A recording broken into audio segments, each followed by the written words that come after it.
България е призрачна страна. Тук живее магията. Докато България опустява, на мястото на хората се населват същества от подземния свят. Стотици села, в които е кипял животът, вече ги няма на картата. Но скелетите на къщите са там и покрай тях се случва нещо. Днес филмът ни тъне в мистика и легенди. Караконджули, таласъни и самодиви, леприкони и еднорози щъкат в едно изоставено българско село. Толкова изоставено село, че до него няма път. Пътят е погълнат от джунглата, така както последните бабички в село Шишенци са погълнати от невероятните истории на бедната, мила северозападна България. Една призрачна страна.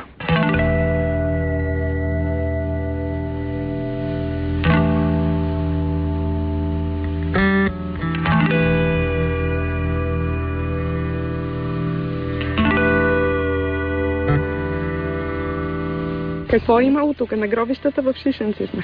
Така, на Бончовата чешма, така се казвало чешмата, Бончовата чешма, самодивско хоро, което, нали, хората са видяли, че е оттъпкана тревата във вид на кръг. Цялата трева е била оттъпкана и са казали, че това са самодиви и самодивско хоро са играли тук. Като малка сме имали лозе, там в оная махала отсреща и сме отишли да нашите копаят, аз с овцете. И така както е лозето, нивата, срещу пъта и от другата страна ливада и една туфица така малка. Аз видях нещо, което ми направи силно впечатление, въпреки че съм била малка. Така направено кръг, като кога играят деца. И покри това едно жълто като яйце, когато го опържиш и го разбъркваш, ще такова нещо. Аз тичи при баба. Баба ма, ела да видиш какво тук е. Баба дойде и вика, айде не махни се от тук, не съм вгледжа. Вика, това е... тя ми го каза така, селсти. Това вика самодивско блювало, или повръщане на самодив. И аз вече не минах в една ливада и избегах, че ме страх. Нали така, къде е Бран и мало слава стара. Така. И мало повръщане там. Така. И съм ме питала какво това бабока, повръщане самодив. Значи, за тази история, за тия самодиви, казвам ви съвсем истината. И ако някой не вярва, значи явно няма вяра в себе си. Това е било 95-6 година. Тук имахме зареда голяма, сега съм сам овчар. Аз съм сам овчар, с 4 овчички и 2 кози имам. Тогава имаше зареда с много овце и една баба Неда на Пеко Иванов се казваше. Тя с сиромашката се помина, лека и пръс. И се забави с овцете. И аз отивам да я потърся. Така в долния край, сега как да ви обяснявам, тук местности, мога ви кажа, но това седно няма значение. Значи с стигането точно до една местност, едно завихрене на вятър. Ама завихрене не обяснявам. Овцете са, така казано по-нашенски, се набиха в търниците. Всичко изчезна, и водовъртеж така се получи и всичко изчезна. Това е било за около, няма 10 секунди. Ти това си го видял? Да, абсолютно. Дори аз бех пометен от самата вихрушка. Дори аз бех пометен от това. Сега, какво е... Аз съм сигурен, чул съм от други хора, че наистина това е някаква сила. Казваме, че наистина за около 10 секунди. И всичко помете ме и мене, свима в търниците и край приключи. Значи... има така по преданията, които така съм чел и по книги, има самодиско хоро. И явно аз съм попаднал точно тогава в това самодиското хоро. Значи то не вреди на никой. Това е някакво пресъздаване на мъртви хора, де да знам, аз не мога да ви кажа точно, защото не съм се занимавал с тия. Аз съм по професия механизатор, тракторист. Но има пресъздаване в самата история. Това е пресъздаване на мъртви хора, които не знам. Нещо духовете се вълнуват. Абсолютно, точно. Права сте за това. Страх ли ги е хората тук от тия неща или не стигнали? Не, какво ще е? Ама това е много странно.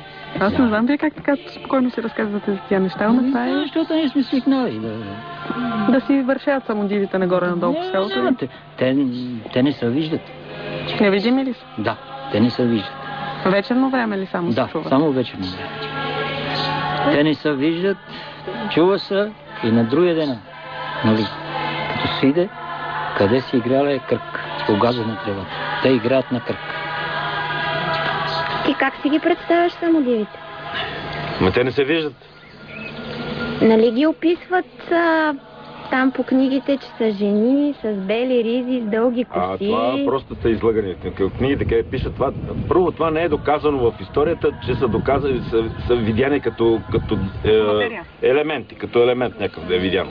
Това още не е истина. Това е дух, който няма материя, обаче дух, който излиза явно от някъде и преминава през тази територия и... За мен това е истината. Не може да се видят. Няма шанс да се видят. Вредят ли на хората? Не, никога.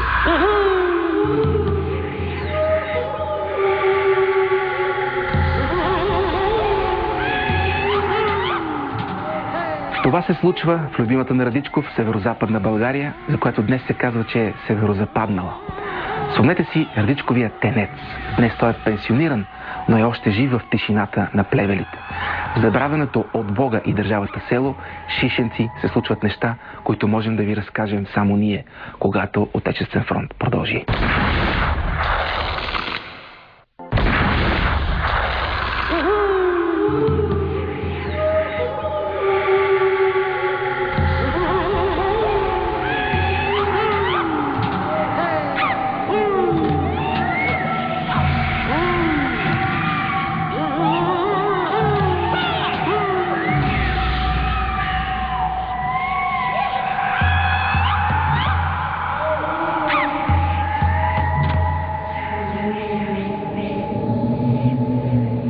Село Шишенци, някъде във Видинския край, е метафора на обезлюдяването.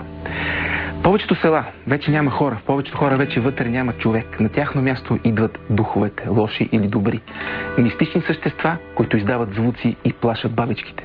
Може да ги видите и да ги чуете, дори и да не вярвате в духове, трябва да признаете, че това е просто ехото на живота от едни минали години. Тук във вашето село стават някакви странни работи. Чуваме ги.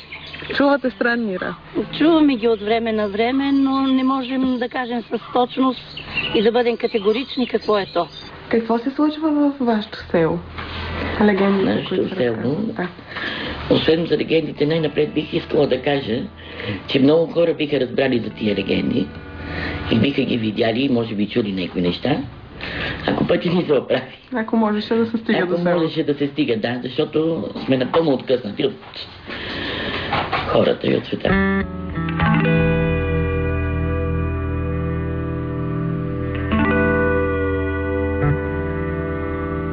То може би тия неща се случват и се чуват тук точно заради това, защото сте напълно откъснати. Значи, тия неща не са само от сега. Още когато започнах тук работа, дойдох да живея в... Фактически аз не съм от Шишенци. Тук дойдох да живея и да работя. Много интересни неща се чуваха, някакви гласове, които как да ги оприлича като... Някой казва, че са птици, други казват, че са чакали, но не може да кажем и какво е. Значи това са гласове, които се чуват, извика нещо. Някой човек извика ли... Женски глас се чуе, например. След това детски. И след това се чуват много гласове и музика. Това нещо съм го чула още когато съм дошла тук. Значи това е преди 25 години, тогава пътя горе-долу беше малко по-добре.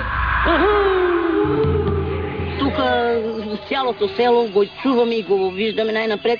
Една жена, която живее там близо до гробищата, тя ни казваше, че чува някакви викове. Нощно време са викат жени, мъже, деца, нали, в група. И дълго време така тя споменаваше, ние не вервахме на тия думи. Обаче по-късно почнахме и ние да чуваме тия звукове. Чуваме в хор, викат се едно мъже, жени, деца. И интересното е, че сега го чуваме, да кажем, тук мен ми се е случвало в едната от стаите да спа, чувам го тук, нали, минават из улицата и ама след секунди го чувам отсреща в полето. Като чувате тук от къщата, от стаята, показвали ли сте се на прозореца, примерно? Показвала съм се, аз даже и сега излизам вънка, да ги чувам като викат нощно време. Не се страхувам от тях, не знам защо, обаче не ме е страх. А виждате ли? Не се вижда нищо, някои говорят, че да викат чакали. Има моменти, когато и аз ги оприличавам, но има моменти, които не мога да кажа, че са чакали, защото се чува някак си горе във въздуха. Във въздуха е самия вик и не може, нали, животното, колкото и да... То не може да хвъркне изведнъж и да премине от срещната страна. Интересното беше, че те не са на едно место. Значи те започнаха някак си така, като в дола долу, където е реката минава, от към гробищата и вече може да ги чуеш във всички краища на селото. Нали, в нощно време се чуват как викат, като на хоро се играе и на веселба. Шум? Да, шум и се вика. Това е. И се вика. А весело ли е такова или? Да, весело. Играеш и се вика. Вика се, като на хоро. Не може да има някакви млади хора тук в селото и да си хващат на хорото на площада вечерно време? Не. Това се чува тук надолу, къде нади гробищата от среща. Там се чува някъде.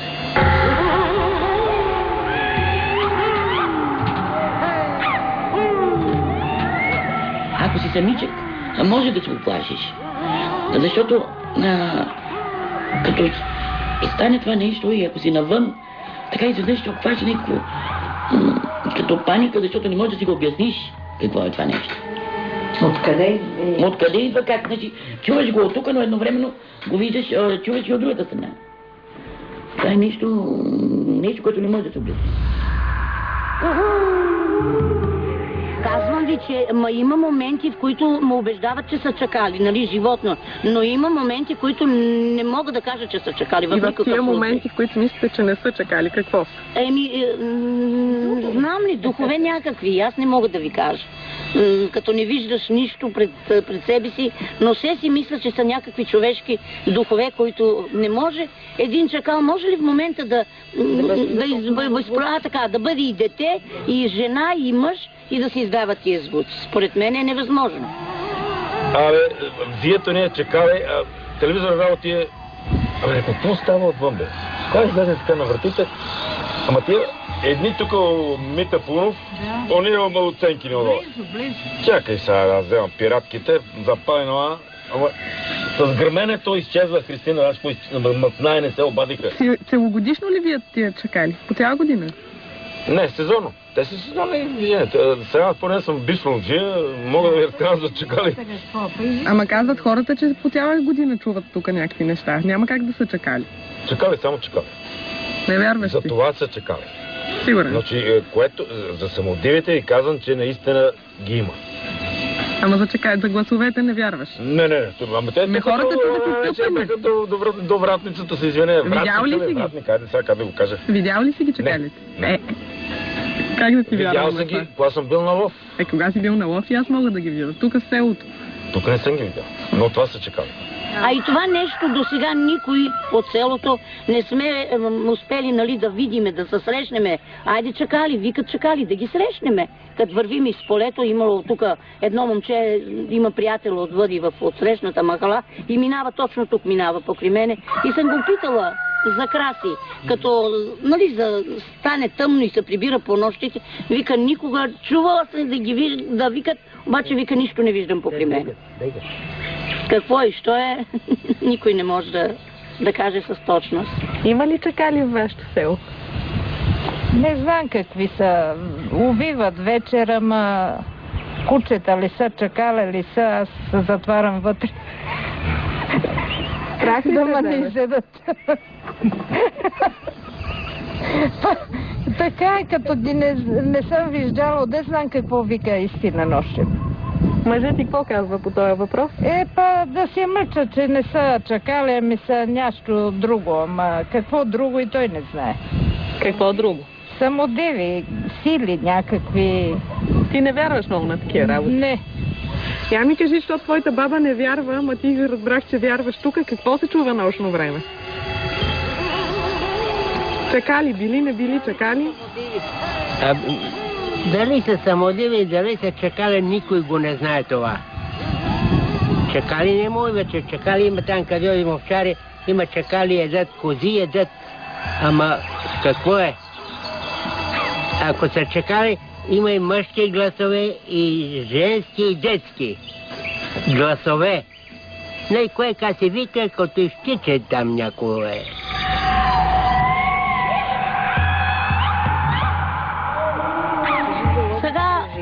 Опитвали се, имало е тук една лекарка, рускиня, е била в нашето село и е чула тези викове и се опитвала да ги запише. Чуваха ги тия гласове. Те живееха тук в здравната служба. Чуваха ги и вика, ще ги запишеме. Намериха от някъде някакъв хубав касетон, беше на представа, откъде са будели. Не беше български, става просто. Хубав беше. И значи оставиха това касетофона на прозорец. Това е било преди 5-16 години. Тя тогава беше. Оставиха касетофона на прозореца, прозорецът е отворен и като чуха гласовете, включват. В момента, като включи касетофона да ги запише, записват са всички звукове, понеже и моите кучета, като чуят виковете на това, където ви разказвам, и двете започват да лаят. Записала е лая на кучетата, на петли, пеене, на други животни. Ели тези звукове не може да се запишат. Не успявала да ги запише. Значи записани кучетата, като лаят. Записани пиренца, които писукат нещо или такова. Записано всичко. Но точно тия гласове ги нямаше записани. Просто нямаше ги. Били сме няколко човека, нали не... Само детето, да кажеш, сторило му се, няколко човека бехме тогава. Не се чуваше това нещо. Не мога да кажа какво е, но няма обяснение за това нещо. Как си го обясняваш? Сега тук жените, бабичките викат, че са чакалици, тя ги е страя от самодиви. Тебе не те е страх обаче от самодивите? Не, от самодиви по-млади може да ме страй. Как си го обясняваш ти? Има си някаква природна сила, която никой не може да отхвърли. Вярваш това? Да. Защото много неща, някой казва, това са глупости, не е верно. Пак ми кажете, на какво приличат? Чуват ли са някакви думи или се чуват? Думи не, звукове. Звукове детски, женски, мъжки и така като биене на тъпан, да кажем, на тъпан нещо, това се чува.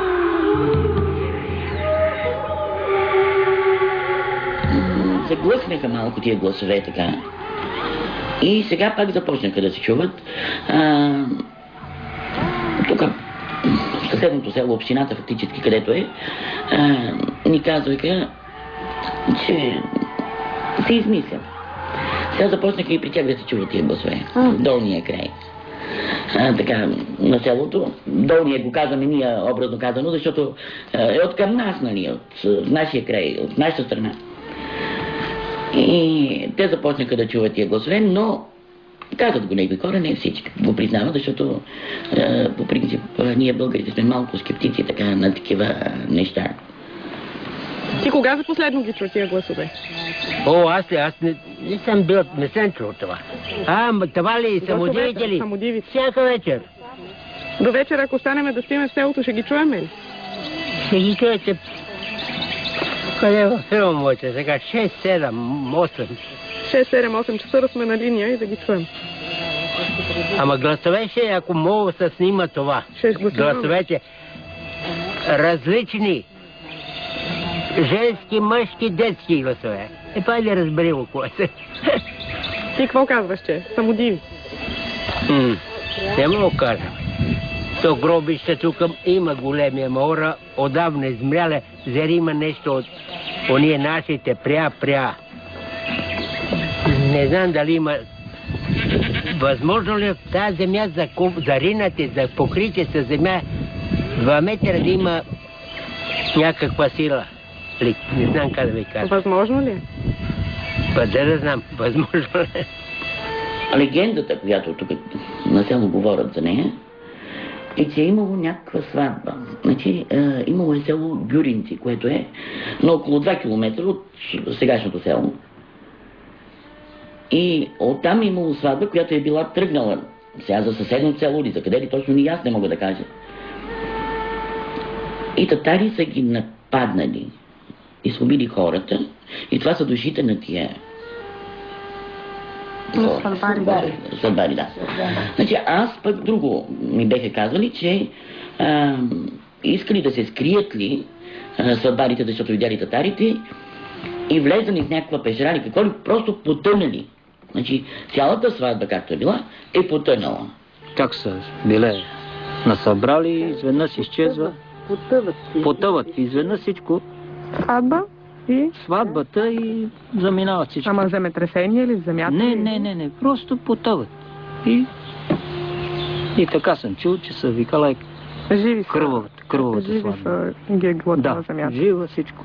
Живи са всичко, шли долу. Но все едно това е от сватба, поне така се говори тук, да, и се носят духовете на сватбарите.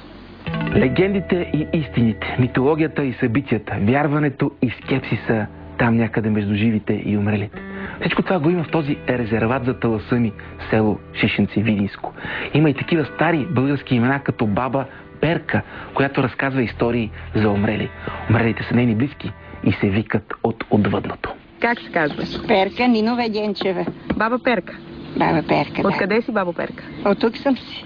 На колко си години? 74. Какво става във вашето село? Има ли духове? Преди 13 години, още нямаше тия чакари, преди 13 години почина баща ми, а няколко си месеца преди той да почине, аз в тази барака имам котлон и подготвях за задушница. И нещо се чуха викове, ама така страшни викове и смех тук на улицата. Аз се оплаших, вземах тепсията с подробината, където ще пълнат чушките и сармите и побегнах вътре. Татко вика: Перке, защо идваш? Викам: татко, чу са нещо, викам, и мене ме е страх да стана вън. А аз само това казах. Майка беше починала преди 1 година преди него. Викам: мила майчица, ако си дошла татко да вземеш, много те моля, остави го, нужен ми още. И си направих вътре чушките. Вече не се чу абсолютно нищо от тогава. После стана ли нещо? Стана. Какво се случи? Татко почина. Колко време То първо почина на сестра ми мъжа и в София. Сгази го един бразилец. С лека кола пред Младост 1, а те живеят Младост 4. Сгази го него, той почина на 6 август, на 25 септември почина татко, на 12 ноември, октомври почина мъжа ми. В разстояние на няколко... Почти си всеки месец съм имала погребението. И бех направо пропаднала. Направо бех пропаднала. Сега се посъживих малко покрай децата. И така. Мислиш ли, че това е някаква лоша поличба? Лоша е, за мен е нещо от това, което си чула? За мен е лоша. За мен е лоша поличба. А какво е, не мога да ви кажа. А ти си мислиш, че си чула гласа на майка ти тук? Аз така си помислих. Така си помислих и така и казах, викам: мила майчица, ако идваш татко да вземеш, многото моля, остави ми го. И тук, на 9 на татко, тук сме опънали маса. 9, кое, 9 месеца ли? Не, 9 дена. 9 дена. И ще вечераме. Той вика: дай, Невено, Нетка се казва, ние викаме Невено. Невено, дай да сварим главичката. Аз съм опекла хляб, топъл, хубав. Свари ме главичката и така, както ядехме, без да съм, опрела челюстите, че съм изгорна и с долна челюст, ми се пречупва горната челюст на 3 парчета. А сестра ми как седеше, седи мъжа ми, пътя на чело, а аз от другата страна. Те като каза: како стана нещо с мене? Какво стана, Невено? Без да е боли зъб, без нищо, падат и 2 зъба до венец се прекършват. Викам: добре, какво стана сега с тебе? Ето не знам как. Стана. Духове ли са това? Не мога да знам. Не мога да знам. Ако сте малко по-модерни, може да решите, че в селото няма таласъми. Може да има, може би има полтергайсти. Това е свръхестествено същество полтергайста, който може да бъде видяно само от деца, преди да са пораснали. Полтергайста излезе като златна рибка и може да се преследва от училище вкъщи. Настръхването е задължително. Още един случай е имало тук в селото. Пак така, от тия фрапантните, за полтергайст. Да, аз лично познавам жената, в която е станало това нещо. Сега, как да го обясня, не мога. Въпросната Лиляна, за която цяло село говори. Цяло село говори, да. Тя не обича да говори за това нещо. Но съм ходила в тях. Имам визуална представа какво представлява тая къща. В тая къща, където на тая доцентката Лиляна, нещо почнало да им тропа. Ама как? Тия отишли да режат дърво едно. И както резали с мъжа си, с тия преките тривони шаранка да им викат, започнало да дрънка вътре в дървото. На железо ударил. И тя рекла, Стринка Яна рекла на Чичо Цанко, абе вика, дай да спреме, тук нещо има. Като ударил с брадвата, отсякал парче от дървото и вътре някакви пари намерили. Донася това в къщи и почва да им се прави много пакости по дома. Много интересно разказваха хората, че както си ври котела на огнището, така изведнъж той се обръща. Котела се връща и загасва огъня. Хвърчат вилици, ножове, нещо, нощите, където там, където са месили хляба, се обръща и то, разсипва брашното долу. И изобщо голяма патадия било. Стринка, както била оцела в нъшквите брашното да меси, така се хвърляло мърсотия вътре в него. С извинение човешки изпражнения. Откъде онова е взето? Това е къщата, къде сме сега? В една изгоряла, разбита къща без дограма стара къща, и без път. Ви разказва една жена за духовите, които са върчали, нали, съдове, и там къде са. Полтергайст. Да, къде сложат и ама падне вътре. И това ще станало след като нали са намерили тия пари. Това. На полиците, сложено така стара, къщата е стара. Сложено полици дървени. И на тия полици сложени чини, кастрончета, тенджери си наслагали. На другата сапун наредили в стаята и се хвърга в котела, където тя сложила на огъня, хвърга се кълъпа с сапуната. Без да се вижда сам, без да се вижда нищо. Значи, мога да ви разкажа, даже тук, ето моята козичка сега там, тук е бил кмета на Шишенци тогава, Трифон Петров се е казвал. Той е бил лично с там придруженици някакви в тази къща, същата. Значи, за влизане в къщата брадва. Брадвата, както е брадва, нали знаете, с държалето, брадвата забива вратите. Забива се във врата, самичка. Значи там също, да, за това да, тя ме подсети, това ме подсетите за това. Това е абсолютна истина. Пак ми кажи, влиза кмета, влиза кмета си там придружител някакъв, не знам сега от общината, там кметството тогава, община е било, Шишенци е било община тогава. Влиза и с влизането брадвата зад него се забива вратите. Огнището се разпалва, без да има никакъв огън. Огнището, там от джак. И му викаме, то става дума малко. Ние бяхме там в къщата, видяхме. Одихте ли там? Одихме. Значи, ноа се разпалва и...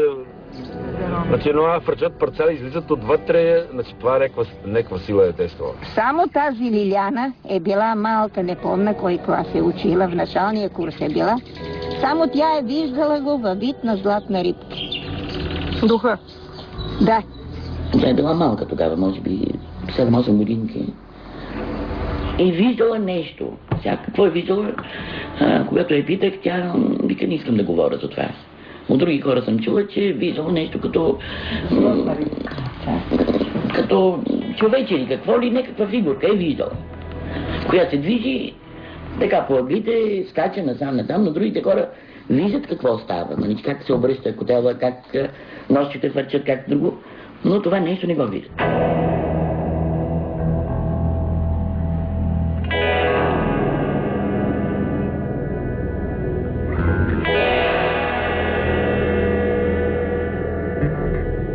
Тук е живяла въпросната Лиляна. Да, тук е живяла Лиляна. Това е нейната стая. Да, това е нейната стая, Лиляна. Какво знаеш ти за нея? Като... Ти помниш ли я като... Помня, тя е по-стара от мен с 2 години. Какво помниш? Помня, че като малка се и се привижда. Пречат, че ние тако... Всичко са мести. Баба е на онова момиченце, бабата, къде е горе? Коя баба? На Лиляна баба е. горе, И Аземал е горе. Че доле става ад, значи плашата не сме за спът, не сме онова тича, фърга по къщи, сваля. Кое е онова? Невидимо нещо, Невидимото. не знам какво. Това невидимото И може. Аземала баба и горе, да е майна отдоле да се не плаши детето. Като го довеле отех, значи то сигурно нещо е тръгнало с нея, ма какво е, никой го не види. Мушката им почнала на ония хора да се сече до саксията. То зимно време е било и биле вътре цветя. Мушкато, нали? Мушкатото, да. И почнали да се сечат. Сами. Почнало да им се прави пак оси отех. Не сами. И си върнале детето доле веднага. Не сме го държат тук. Значи лошото е вървял с Лиляна заедно. Да. И Стринка Яна тръгва вече и не знае на къде да отиде. Лиляна се безпокои от това нещо. Ходили по врачки, не могат да намерят ляк от никъде. И хората решават и отиват при врачка. Сега коя е врачката, не знам. И най-после някаква жена от Бориловец, съседното село 2 километра от нашото, и рекла, ела при нашата врачка тук, вика, на село, белки нещо стане. Нали, то чудото, вика, става за минути. И тя отишла там с влизането. Тя рекла, жена, вие сте намерили нещо. Казва, да, намерили сме. Извадила от уния пари. Ни са турски, ни са гръцки. От кое време онова е сложено там, дървото е било доста голямшко, един клен. Сега биле намерили наистина, биле намерили някакво злато. За което говорите, че било клето, че и такива работи. Това нещо, което сте намерили, те явно са били намерили нещо. После тук от хората чувам, че било злато ли е, сребро ли е, нямам да представя. Откъде сте го намерили, там да го оставите. Върнете го, вика, там, за да се успокои детето. Оставили го и вече всичко е приключено. Връщат го там, Лиляна се успокоява, все едно, че я мина. После, какво се оказва? После мина се известно време и всичко спря. Какво стана, що стана? Всичко спря. Защо не иска да говори за това? Нямам да представя това. И от ония моменти, които се случиха тогава, значи тя не пристъпи тук изобщо. Но хората от селото, които са живяли по това време тук, които беха живи до скоро време, и сега има хора, които са ходили, но може би не искат да го кажат, са виждали точно това, което става. Значи това като стане в едно село, всеки отива да види какво е. Значи доста хора са го видяли това нещо. Кой ти го разказа на тебе това? Но това, Лола Нина дикова лека и пръст, тя ми е Лола, на моя баща е сестра. Тя ми е разказвала точно за това. Аз съм бил малък, това го знам и е със сигурност, защото се го разказва и цялото село. Култа, попитате всеки, мога ви каже. Помнят хората. Доколкото си спомням, тогава разкопаха един гроб, ама не си спомням точно на кой беше гроба. И този човек, който беше служител тук в съвета, той го стреля. И тогава го закопаха пак. Това нищо не мога да ви кажа. Стрелял е по костите в гроба? Да. Но това съм си запомнил. Аз ще извадиха човека от гроба и го стреляха. Нали, в ковчега, деметка това е дух и мало вътре в самия ковчег. Ама не си спомням името на човека. На кой не си спомняте? Името на човека, който е изкопан, да. Но това го знам, че нали, те го такова. Изкопаха го и го стреляха. Вампирясването. Тая прекрасна идея. Идеята за вампирясването е типично балканска. За да не вампиряса мъртвец, трябва да го пазите да не го прескочи котка. Циганите пасакат нож или ножица върху мъртвеца, за да се скъса връзката на умрелия с нашия свят, да не се връща умрелия. Въпреки това обаче наоколо е пълно с вампири. Не знам дали ме разбирате, тази държава е пълна с вампири. Още вампири, когато Отечествен фронт продължи.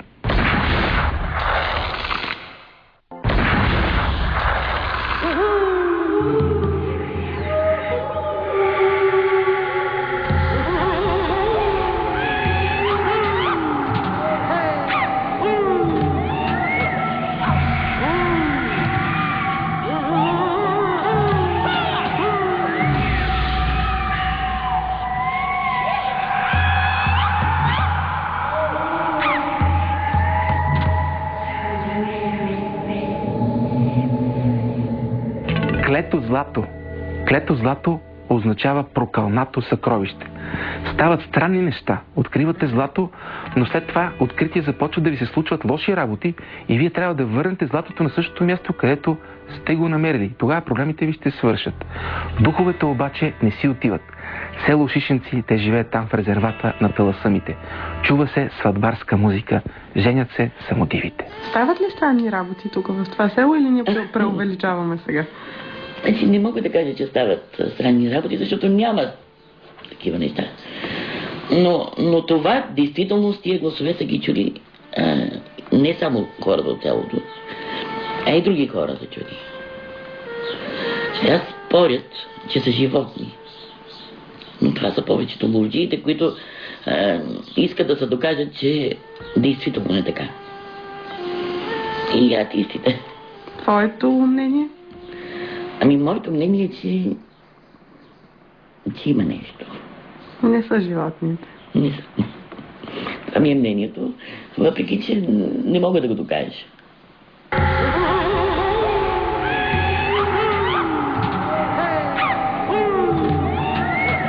А пък колко злато има тука. Турците, когато са минавали там горе, има исторически път. Когато са минавали, са оставали тук и много хора са намерили. Но е лошо това злато, къде го. Намери го един от Тошевци с тия... той го намери до една чешма с 3 чучура, една чешма, така малко по-горе от чешмата, че татко беше по-здравичък, не беше чак толкова много болен. И вика, айде перке с магарето, да те откарам да видиш къде е намерил Тошевци, че му взете от Тошевци. Златото. Не съм мина много време и почина човек. Странни неща стават тук във вашето село. Ето, знам ли? Вашето село цялото клето ли е? Според тебе. Толкова много истории на куп. Значи нашето село, в интерес на истината, да. Честно казвам. Дори много време трябва да ви отнема, мога да разказвам много неща, но това са други работи. Селото ни е клето, от всякъде пропаднали сме тук и вече е на стръкване. Бедни ми, дядо Радичков. Днешното твое място, там някъде в северо-западна България, е пълно само с духове и отиващи се легенди. Тенецът продължава да живее там, където хората живееха в един Радичков свят и където днес просто живеят в беднота и в липса на път до селото си. Красотата на историите от този край продължават. Истината е някъде там в легендите и отиващите си красиви умове на възрастни хора.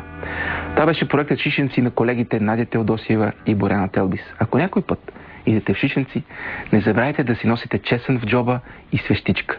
Може и да не ви помогнат тия две неща, особено срещу чудовищната самота на едно отиващо си време и хора.